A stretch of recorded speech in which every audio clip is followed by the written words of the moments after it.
तुम्ही दुकानदाराकडे गेला तर मला डाबर हनी देणार, डाबर हनी नाही आहे बाबा माझ्याकडे, तुम्ही काय करणार? दुसरीकडे जाणार किंवा तुम्ही दुसरं ब्रँड घेणार. बरोबर. आता दुकानदार तर तुम्हाला दुसरीकडे जायला देणार नाही, तुम्हाला हे बघा सपोला आली राईट. एक ब्रँडला सक्सेस व्हायला it's gold mine of data, म्हणजे सोन्याचं खान आहे लिटरली. आणि अमेझॉनवर डेटाच मूळ आहे, म्हणजे तुम्हाला डेटा समज आला ना तर सक्सेस ऑन अमेझॉन.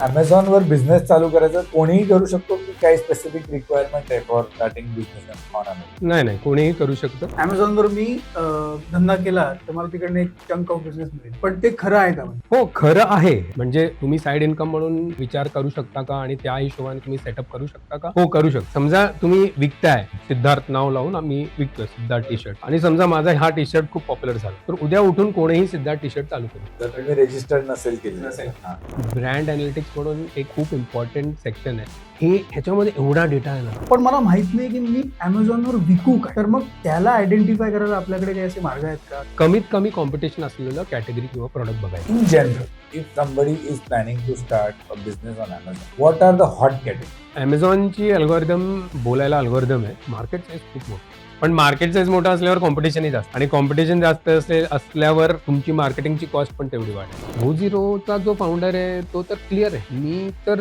क्विक कॉमर्सच, आणि तो चॅनल पकडून चाललाय. अमेझॉनवर बघितलेली अशी कुठली तरी अतरंगी गोष्ट, सगळ्यात इम्पॉर्टंट गोष्ट, तुम्ही नवीन सुरू करताय ना, प्लीज, म्हणजे तुम्ही चुकू शकता, होऊ शकतं.